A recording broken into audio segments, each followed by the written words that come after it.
ಶ್ರೀ ಗಣಪತಿ ಶಾರದಾ ಗುರುಭ್ಯೋ ನಮಃ. ಉತ್ತರಂ ಯತ್ ಸಮುದ್ರಸ್ಯ ಹಿಮಾದ್ರೇಶ್ಚೈವ ದಕ್ಷಿಣಂ ವರ್ಷಂ ತದ್ಭಾರತಂ ನಾಮ ಭಾರತೀ ಯತ್ರ ಸಂತತಿ. ಶ್ರೋತೃಗಳಿಗೆ ಶ್ರೀ ಸ್ಕಾಂದ ಮಹಾಪುರಾಣದ ಎರಡನೆಯ ವೈಷ್ಣವ ಖಂಡದ ಪುರುಷೋತ್ತಮ ಕ್ಷೇತ್ರ ಮಹಾತ್ಮೆಯ ಜೈಮಿನಿ ಋಷಿ ಸಂವಾದದಲ್ಲಿ ಇಂದ್ರದ್ಯುಮ್ನ ವೃತ್ತಾಂತ ವಿದ್ಯಾಪತಿ ಶಬರ ಸಂಭಾಷಣವೆಂಬ 7ನೆಯ ಅಧ್ಯಾಯಕ್ಕೆ ಸ್ವಾಗತ. ಮುನಿಗಳು ಕೇಳುತ್ತಾರೆ, ಎಲೈ ಜೈಮಿನಿಯೇ, ನೀನು ಮೊದಲು ನಿರೂಪಿಸಿದ ಇಂದ್ರದ್ಯುಮ್ನ ನೃಪಾಲನು ಯಾವ ಯುಗದಲ್ಲಿದ್ದನು? ಆತನಿದ್ದ ದೇಶವು ನಗರವು ಯಾವುದು? ಪುರುಷೋತ್ತಮ ಕ್ಷೇತ್ರವು ನಿರ್ಮಾಣವಾದುದೆಂತು? ಇಂದ್ರದ್ಯುಮ್ನ ಮಹಾರಾಜನು ಅಲ್ಲಿಗೆ ಹೋಗಿ ವಿಷ್ಣು ಪ್ರತಿಮೆಯನ್ನು ಮಾಡಿಸಿ ಪ್ರತಿಷ್ಠಿಸಿದುದು ಹೇಗೆ? ಎಲೈ ಮಹಾಮುನಿಯೇ, ನೀನು ಈ ವಿಷಯಗಳೆಲ್ಲವನ್ನು ನಮಗೆ ವಿಸ್ತಾರವಾಗಿ ತಿಳಿಸುವವನಾಗು. ಎಲೈ ಸರ್ವಜ್ಞನೇ, ನೀನು ಈ ವೃತ್ತಾಂತವನ್ನು ಯಥಾರ್ಥವಾಗಿಯೇ ನಮಗೆ ಅಪ್ಪಣೆ ಕೊಡಿಸಬೇಕು ಎಂದು ಅದನ್ನು ಕೇಳಲು ನಮಗೆ ಕುತೂಹಲವಿರುವುದು. ಜೈಮಿನಿಯು ಹೇಳುತ್ತಾನೆ, ಎಲೈ ದ್ವಿಜಶ್ರೇಷ್ಠರೇ, ಸಾಧು ಸಾಧು, ಸರ್ವ ಪಾಪಹರವು ಪುಣ್ಯಪ್ರದವು ಭುಕ್ತಿ ಮುಕ್ತಿಗಳನ್ನು ದೊರಕಿಸುವುದು ಮಂಗಳಕರವು ಪುರಾತನವೂ ಆದ ವಿಷಯವನ್ನೇ ಕೇಳಿದಿರಿ. ಈಗ ನಾನು ಕೃತಯುಗದಲ್ಲಿ ನಡೆದ ಇಂದ್ರದ್ಯುಮ್ನ ರಾಜನ ಚರಿತ್ರೆಯನ್ನು ನಡೆದುದು ನಡೆದಂತೆಯೇ ನಿಮಗೆ ತಿಳಿಸುತ್ತೇನೆ. ಜಿತೇಂದ್ರಿಯರಾದ ನೀವೆಲ್ಲರೂ ಅದನ್ನು ಸಾವಧಾನ ಮನಸ್ಕರಾಗಿ ಕೇಳಿರಿ. ಎಲೈ ವಿಪ್ರರೇ, ಇಂದ್ರದ್ಯುಮ್ನ ಮಹಾರಾಜನು ಕೃತಯುಗದಲ್ಲಿದ್ದನು. ಆ ಧರ್ಮಾತ್ಮನು ಸೂರ್ಯವಂಶದಲ್ಲಿ ಬ್ರಹ್ಮನಿಂದ 5ನೆಯ ಮಹಾಪುರುಷನು, ಸತ್ಯವಾದಿಯು, ಸದಾಚಾರ ಸಂಪನ್ನನು, ದಾನಶೀಲನು, ಸಾತ್ವಿಕಾಗ್ರಣಿಯೂ ಆಗಿ ಪ್ರಜೆಗಳೆಲ್ಲರನ್ನೂ ತನ್ನ ಸ್ವಂತ ಮಕ್ಕಳನ್ನೆಂತೂ ಅಂತೂ ಬಹುಧರ್ಮದಿಂದ ಪಾಲಿಸುತ್ತಿದ್ದನು. ಆಧ್ಯಾತ್ಮ ವಿಜ್ಞಾನದಲ್ಲಿ ನಿಷ್ಣಾತನು, ಶೂರನು, ಯುದ್ಧದಲ್ಲಿ ಅತುಲ ಪರಾಕ್ರಮವನ್ನು ತೋರಿ ವಿಜೃಂಭಿಸುವವನು, ಯಾವಾಗಲೂ ಜಾಗರೂಕನಾಗಿರುವವನು, ಯಾವಾಗಲೂ ಬ್ರಾಹ್ಮಣರನ್ನು ಸತ್ಕರಿಸುವವನು, ಪಿತೃಭಕ್ತಿ ಸಂಪನ್ನನು, 18 ವಿದ್ಯೆಗಳನ್ನು ಬಲ್ಲವನಾಗಿ 2ನೆಯ ಬೃಹಸ್ಪತಿಯೇ ಎಂಬಂತಿರುವವನು, ಐಶ್ವರ್ಯದಲ್ಲಿ ಮಹೇಂದ್ರನು, ಶ್ಲೋಕೋಶ ಸಂಚಯದಲ್ಲಿ ಕುಬೇರನು, ರೂಪವಂತನು, ಭಾಗ್ಯಶಾಲಿಯು, ಶೀಲವಂತನು, ಧಾತೃವು, ಭೋಕ್ತೃವು, ಪ್ರಿಯವಾದಿಯು, ಸಮಸ್ತ ಯಜ್ಞಗಳನ್ನು ಮಾಡಿದವನು, ಬ್ರಹ್ಮಣ್ಯನು, ಸತ್ಯ ಪರಿಪಾಲನೆಗಾಗಿಯೇ ಪ್ರತಿಜ್ಞೆಯನ್ನು ಕೈಗೊಂಡವನು, ನರನಾರಿಯರೆಲ್ಲರಿಗೂ ವಲ್ಲಭನಾಗಿ ಹುಣ್ಣಿಮೆಯ ಚಂದ್ರನಂತೆ ಬೆಳಗುತ್ತಿರುವವನು, ಶತ್ರು ಪಕ್ಷದವರೆಲ್ಲರನ್ನೂ ನಾಶಗೊಳಿಸುವವನಾಗಿ ಆ ಅಹಿತರಿಗೆ ನೋಡಲು ಅಸದಳನಾದವನು, ವೈಷ್ಣವನಾಗಿ ಸತ್ಯ ಸಂಪನ್ನನಾಗಿ ಜಿತಕ್ರೋಧನು ಜಿತೇಂದ್ರಿಯನೂ ಆಗಿ ರಾಜಸೂಯವೆಂಬ ಉತ್ತಮ ಯಾಗವನ್ನು, ಸಹಸ್ರ ಸಂಖ್ಯೆಯ ಅಶ್ವಮೇಧಗಳನ್ನು ಪರಮೈಶ್ವರ್ಯವಂತನಾದ ಆ ಭೂಪನು ಮೋಕ್ಷಾಪೇಕ್ಷೆಯಿಂದಲೇ ಮಾಡಿದನು. ಹೀಗೆ ಸಕಲ ಸದ್ಗುಣಗಳಿಂದಲೂ ಕೂಡಿದವನಾದ ಆ ನರಪತಿಯು ಭೂಮಂಡಲವನ್ನು ಪಾಲಿಸುತ್ತಾ ಸುಪ್ರಸಿದ್ಧವಾದ ಮಾಲವ ದೇಶದಲ್ಲಿ ಸಮಸ್ತ ರತ್ನಗಳಿಂದಲೂ ತುಂಬಿ ತುಳುಕುತ್ತಾ 2ನೆಯ ಅಮರಾವತಿಯಂತಿರುವ ಅವಂತಿ ನಗರದಲ್ಲಿ ವಾಸ ಮಾಡುತ್ತಿದ್ದನು. ಆ ನರಪತಿಯು ಆ ನಗರದಲ್ಲಿ ವಾಸ ಮಾಡುತ್ತಾ ಶ್ರೀಮನ್ ಮಹಾವಿಷ್ಣುವಿನಲ್ಲಿ ಕಾಯ ವಾಚ ಮನಸ ಅನುತ್ತಮವೂ ಪರಮಾದ್ಭುತವೂ ಆದ ಭಕ್ತಿಯನ್ನು ಮಾಡಿದನು. ಆ ದೊರೆಯು ಒಂದಾನೊಂದು ದಿನ ಶ್ರೀಪತಿಯ ಪೂಜಾ ಸಮಯದಲ್ಲಿ ದೇವಾರ್ಚನಾ ಗ್ರಹವನ್ನು ಸೇರಿ ಅಲ್ಲಿ ವಿದ್ವಾಂಸರಿಂದಲೂ ಕವಿಗಳಿಂದಲೂ ತೀರ್ಥಯಾತ್ರಾದಿಗಳನ್ನು ಮಾಡಿ ಪ್ರಸಿದ್ಧರಾದವರಿಂದಲೂ ಜ್ಯೋತಿಷ್ಯರಿಂದಲೂ ಶ್ರೋತ್ರಿಯರಿಂದಲೂ ಕೂಡಿರುವ ಪುರೋಹಿತನನ್ನು ಕುರಿತು ಆದರ ಪೂರ್ವಕವಾಗಿ, ಎಲೈ ಪುರೋಹಿತನೇ, ನಾವು ಈ ಬಾಹ್ಯ ಚಕ್ಷಸ್ಸಿನಿಂದಲೇ ಸಾಕ್ಷಾತ್ ಜಗನ್ನಾಥನನ್ನು ಸಂದರ್ಶಿಸುವಂತಹ ಉತ್ತಮ ಕ್ಷೇತ್ರವಾವುದೆಂಬುದನ್ನು ತಿಳಿಯುವವನಾಗು ಎಂದು ನುಡಿದರು.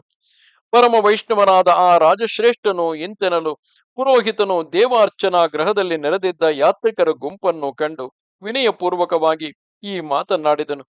ಅಯ್ಯ ಬ್ರಾಹ್ಮಣರೇರ, ತೀರ್ಥಯಾತ್ರೆಗಳನ್ನು ಮಾಡುವುದರಲ್ಲಿಯೇ ಮನಸ್ಸುಳ್ಳವನು, ಧಾರ್ಮಿಕರು, ಯಾತ್ರಾ ಸ್ಥಳಗಳ ವಿಷಯಗಳನ್ನು ಚೆನ್ನಾಗಿ ತಿಳಿದವರು ಆದ ನೀವೆಲ್ಲರೂ ನಮ್ಮ ಪ್ರಭುವಾದ ಈ ಇಂದ್ರದ್ಯುಮ್ನ ಮಹಾರಾಜನು ನುಡಿದುದನ್ನು ಕೇಳಿದಿರಷ್ಟೇ. ಈ ರೀತಿ ನುಡಿದ ಆ ಪುರೋಹಿತನ ಅಭಿಪ್ರಾಯವನ್ನು ತಿಳಿದು ಅನೇಕ ತೀರ್ಥಯಾತ್ರೆಗಳನ್ನು ಮಾಡಿರುವವನು, ವಾಗ್ಮಿಯೂ ಆದ ಒಬ್ಬನೊಬ್ಬ ಬ್ರಾಹ್ಮಣನು ಬದ್ಧಾಂಜಲಿ ಪುಟನಾಗಿ ಆ ದೊರೆಯನ್ನು ಕುರಿತು ಬಹು ಸಂತೋಷದಿಂದ ಇಂತೆಂದನು.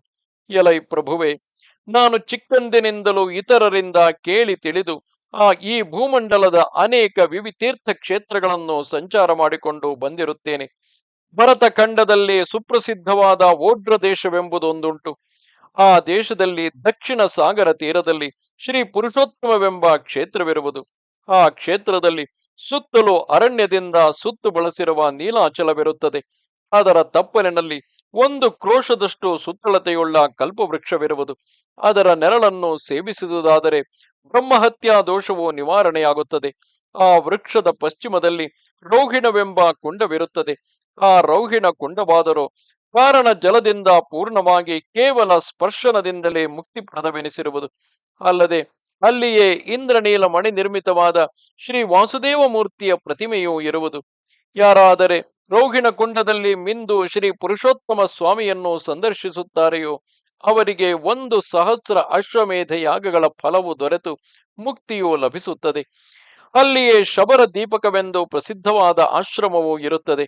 ಪಶ್ಚಿಮ ದಿಕ್ಕಿನಲ್ಲಿ ಶ್ರೀ ಪುರುಷೋತ್ತಮ ಸ್ವಾಮಿಯ ಆಲಯವು ಶಬರರ ಮನೆಗಳಿಂದ ಸುತ್ತುವರೆದಿರುತ್ತದೆ. ಶಬರ ದೀಪಕಾಶ್ರಮದಿಂದ ಅಲ್ಲಿಗೆ ನೇರವಾದ ಕಾಲುದಾರಿ ಇರುವುದು. ಅದು ವಿಷ್ಣು ದೇವಾಲಯಕ್ಕೆ ಹೋಗುತ್ತದೆ. ಆ ವಿಷ್ಣು ದೇವಾಲಯದಲ್ಲಿ ಕೃಪಾನಿಧಿಯಾದ ಜಗನ್ನಾಥ ಪ್ರಭುವು ಶಂಖ ಚಕ್ರ ಗದಾಧರನಾಗಿ ಸಾಕ್ಷಾತ್ತಾಗಿ ನೆಲೆಸಿ ಸಮಸ್ತ ಜಂತುಗಳಿಗೂ ದರ್ಶನದಿಂದಲೇ ಮುಕ್ತಿಯನ್ನು ಅನುಗ್ರಹಿಸುತ್ತಿರುವನು. ಎಲೈ ದೊರೆಯೇ, ನಾನು ಆ ಪುರುಷೋತ್ತಮ ಕ್ಷೇತ್ರದಲ್ಲಿ ದೇವದೇವನಾದ ಶ್ರೀ ಜಗನ್ನಾಥನ ತುಷ್ಟ್ಯರ್ಥವಾಗಿ ವೃತವನ್ನು ಕೈಗೊಂಡು ವನವಾಸ ಮಾಡುತ್ತಾ 1 ವರ್ಷ ಕಾಲ ವಾಸ ಮಾಡಿದೆನು. ಎಲೈ ಮಹಾರಾಜನೇ, ಅಲ್ಲಿ ಪ್ರತಿ ರಾತ್ರಿಯೂ ಸ್ವಾಮಿಯ ದರ್ಶನಕ್ಕಾಗಿ ಬರುವ ದೇವತೆಗಳ ಅಮಾನುಷವಾದ ದಿವ್ಯ ಗಂಧವು, ನಾನಾ ವಿಧವಾದ ಸ್ತುತಿ ವಚನಗಳು, ಕಲ್ಪವೃಕ್ಷದ ಪುಷ್ಪ ವೃಷ್ಟಿಯು ಭಕ್ತರಿಗೆ ಲಭಿಸುತ್ತದೆ. ಈ ಮಹಿಮೆಯು ಮತ್ತಾವ ವಿಷ್ಣು ಕ್ಷೇತ್ರದಲ್ಲಿಯೂ ಕಂಡುಬರುವುದಿಲ್ಲವು. ಎಲೈ ಮಹೀಪತಿಯೇ, ಅಲ್ಲಿಯೇ ನಾನೊಂದು ಪುರಾಣ ಕಥೆಯನ್ನು ಕೇಳಿದೆನು. ಆ ಕ್ಷೇತ್ರಕ್ಕಾದ ತಿರಿಯಕ್ಕಾದ ಒಂದು ಕಾಗೆಯೂ ಸಹ ಮಾಧವನನ್ನು ಸಂದರ್ಶಿಸಿ ಮುಕ್ತಿಯನ್ನು ಪಡೆಯಿತೆಂಬುದೇ ಆ ಕಥೆ. ಎಲೈ ಪಾರ್ಥಿವನೇ, ಪುಣ್ಯ ಕರ್ಮಗಳಲ್ಲಿ ಅಧಿಕಾರವೇ ಇಲ್ಲದವನು, ಜ್ಞಾನವಿಹೀನನು ಆದ ಯಾವನೋ ಒಬ್ಬನು ಬಾಯಾರಿ ಅಲ್ಲಿಯ ರೌಹಿಣ ಕೊಂಡದಲ್ಲಿ ಜಲಪಾನ ಮಾಡಲು ಬಂದನು. ಕಾಲವಶದಿಂದ ಅವನು ಅಲ್ಲಿಯೇ ಪ್ರಾಣಗಳನ್ನು ತ್ಯಜಿಸಿ ಕೂಡಲೇ ವಿಷ್ಣು ಸಾರೂಪ್ಯವನ್ನು ಪಡೆದನು. ಎಲೈ ಪ್ರಭುವೆ, ಈ ಮೊದಲು ನಾನು ಕೇವಲ ಮೂರ್ಖನಾಗಿದ್ದೆನು. ಈಗಲಾದರೂ 18 ವಿದ್ಯೆಗಳಲ್ಲಿಯೂ ಆದಿಶೇಷನೇ ನನಗೆ 2ನೆಯವನು ಎಂಬಷ್ಟು ಮಟ್ಟಿಗೆ ವಿದ್ಯಾವಂತನಾಗಿರುವೆನು. ನನಗೀಗ ನಿರ್ಮಲವಾದ ಬುದ್ಧಿಯುಂಟಾಗಿರುವುದು. ಇದು ಆ ವಿಷ್ಣುವಿನ ಪ್ರಸಾದದಿಂದಲೇ ದೊರೆತುದು. ನಾನು ಆ ಸ್ವಾಮಿಯನ್ನಲ್ಲದೆ ಮತ್ತಾರನ್ನೂ ನೋಡುವುದಿಲ್ಲವು. ಎಲೈ ಇಂದ್ರದ್ಯುಮ್ನ ನೃಪಾಲನೆ, ನೀನು ವಿಷ್ಣು ಭಕ್ತನಾಗಿರುವೆ, ದೃಢವಾದ ವ್ರತವನ್ನು ಕೈಗೊಂಡಿರುವೆ. ಆದುದರಿಂದ ನಿನಗೆ ಶ್ರೀ ಪುರುಷೋತ್ತಮ ಕ್ಷೇತ್ರ ಮಹಾತ್ಮ್ಯವನ್ನು ಉಪದೇಶಿಸಲು ಸುಗವೇ ನಾನು ನಿನ್ನ ಬಳಿಗೆ ಬಂದುದು. ನಾನು ಪ್ರಕೃತದಲ್ಲಿ ನಿನ್ನಲ್ಲಿ ಧನವನ್ನಾಗಲಿ ಭೂಮಿಯನ್ನಾಗಲಿ ಪ್ರಾರ್ಥಿಸುವುದಿಲ್ಲವು. ಆದರೆ ನಾನು ಹೇಳಿದುದು ಸುಳ್ಳೆಂದು ಭಾವಿಸದೆ ನೀನು ಆ ಕ್ಷೇತ್ರಕ್ಕೆ ಹೋಗಿ ಅಲ್ಲಿ ನೆಲೆಸಿರುವ ಶ್ರೀಧರನನ್ನು ಸೇವೆ ಮಾಡು. ಎಲೈ ವಿಪ್ರನೇ, ಜಟಿಲನಾದ ಆ ಬ್ರಾಹ್ಮಣೋತ್ತಮನು ಈ ರೀತಿ ನುಡಿದು ಎಲ್ಲರೂ ನೋಡುತ್ತಿರುವಂತೆಯೇ ಅಲ್ಲಿಯೇ ಅಂತರ್ಧಾನನಾದನು.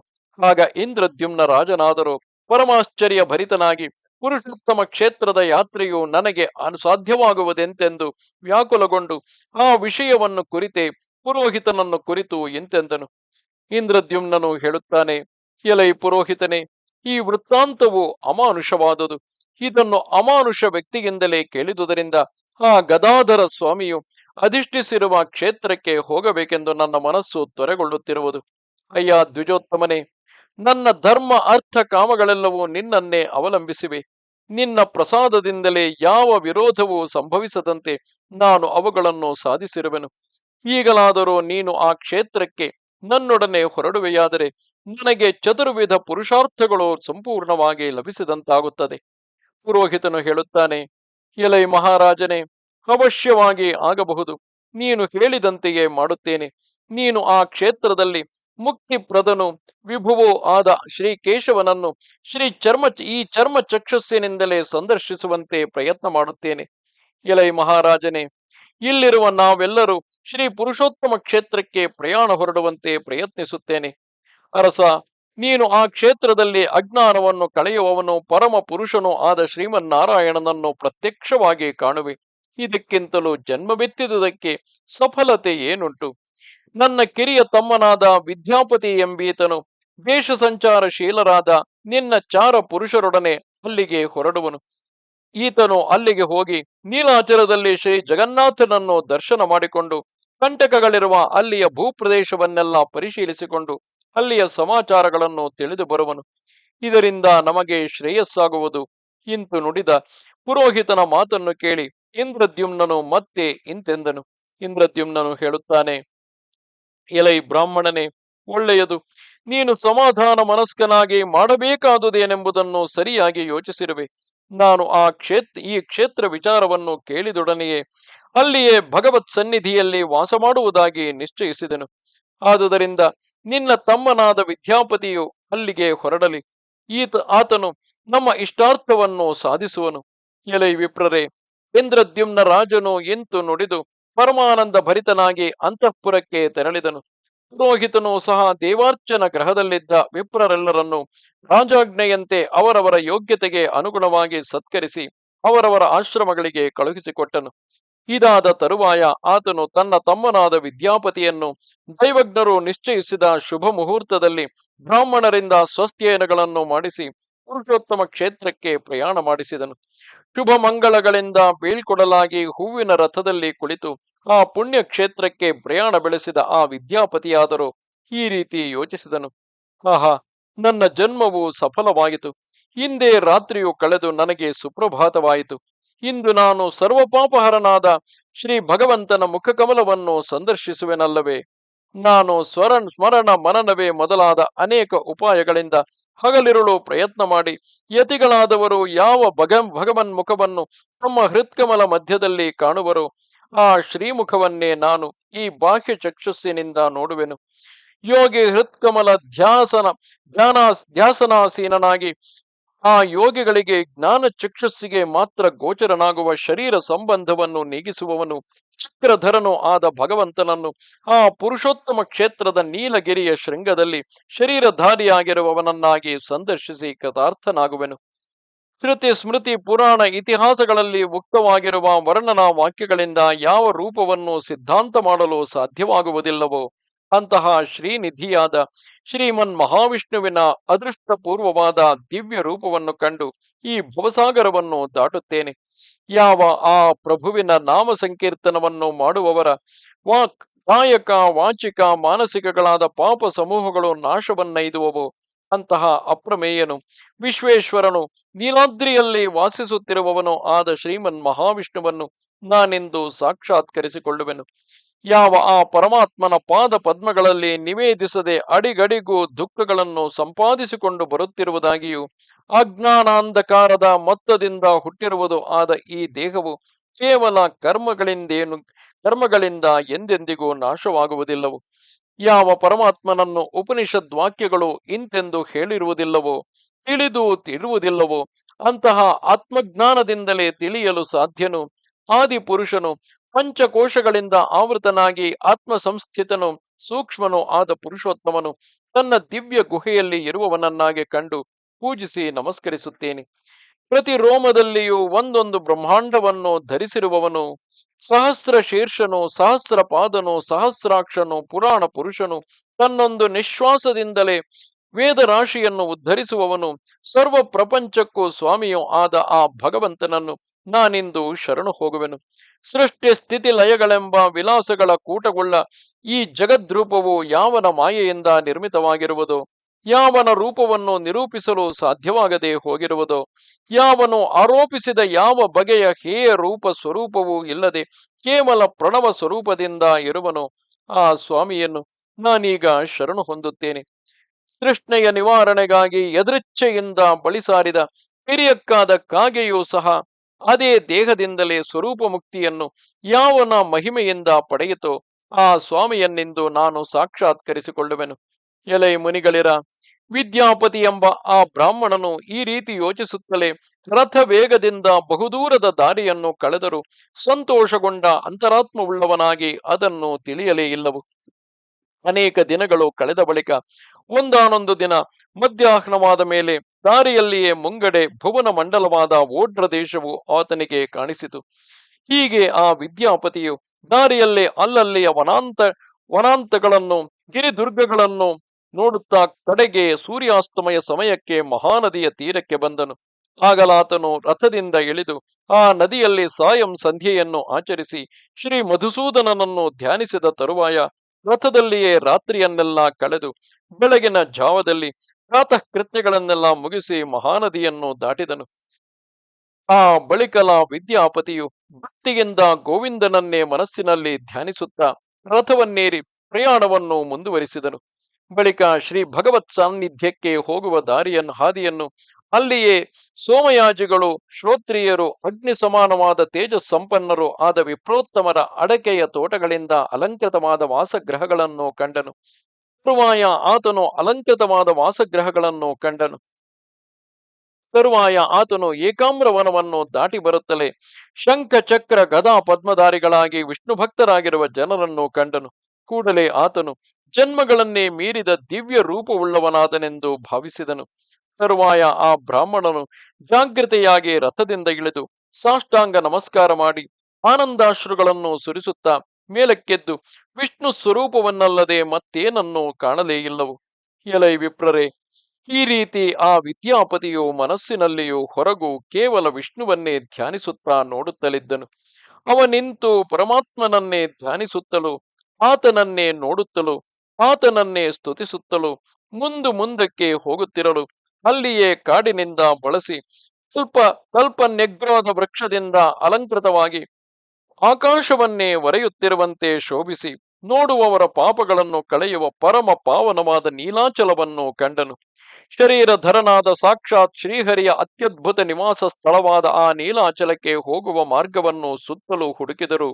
ಮುಕುಂದನನ್ನು ಕಾಣುವುದರಲ್ಲಿ ಕೇವಲ ಉತ್ಸುಕನಾಗಿದ್ದರೂ ಆ ಬ್ರಾಹ್ಮಣನು ಅದನ್ನು ಕಾಣಲಿಲ್ಲವು. ಆಗಲಾತನು ಭೂಮಿಯ ಮೇಲೆ ದರ್ಭೆಯನ್ನು ಹಾಸಿ ವಾಂಗ್ಮಯ ಮನವುಳ್ಳವನಾಗಿ ಧಾರಣೆ ಮಾಡಿ ಮಲಗಿದನು. ಆ ಬ್ರಾಹ್ಮಣನು ಸ್ವಾಮಿಯ ದರ್ಶನ ವಿಷಯದಲ್ಲಿ ಆತನನ್ನೇ ಶರಣು ಹೋದನು. ತರುವಾಯ ಆ ಪರ್ವತದ ಕಡೆಯಿಂದ ವೇದಗಾನವು ಕೇಳಿಬಂದಿತು. ಪರಸ್ಪರವಾಗಿ ಭಗವದ್ ಭಕ್ತಿ ವಿಷಯದಲ್ಲಿ ಸಲ್ಲಾಪ ಮಾಡುತ್ತಿದ್ದ ಅಮಾನುಷ ವಚನಗಳು ಅವನಿಗೆ ಕೇಳಿಸಿದವು. ಇದಾದ ಮೇಲೆ ಆ ವಿದ್ಯಾಪತಿಯು ಸಂತೋಷಗೊಂಡು ಆ ಶಬ್ದವನ್ನೇ ಅನುಸರಿಸಿ ಮುಂದಕ್ಕೆ ಹೊರಟನು. ಎಲೈ ಬ್ರಾಹ್ಮಣರಿರ, ಹಾಗೆಯೇ ಮುಂದುವರಿಯುತ್ತಾ ಆತನು ಶಬರರ ಮನೆಗಳಿಂದ ಸುತ್ತುವರಿದ ಆ ಪುರುಷೋತ್ತಮ ಕ್ಷೇತ್ರದ ಶಬರ ದ್ವೀಪವೆಂದು ಪ್ರಸಿದ್ಧವಾದ ದ್ವೀಪ ಸಂಸ್ಥಾನವನ್ನು ಕಂಡನು. ವಿನಯಾನ್ವಿತನಾಗಿ ಮೆಲ್ಲಗೆ ಅಲ್ಲಿಗೆ ಹೋಗಿ ಅಲ್ಲಿಯೂ ಶಂಖಚಕ್ರ ಗದಾಧರರಾದ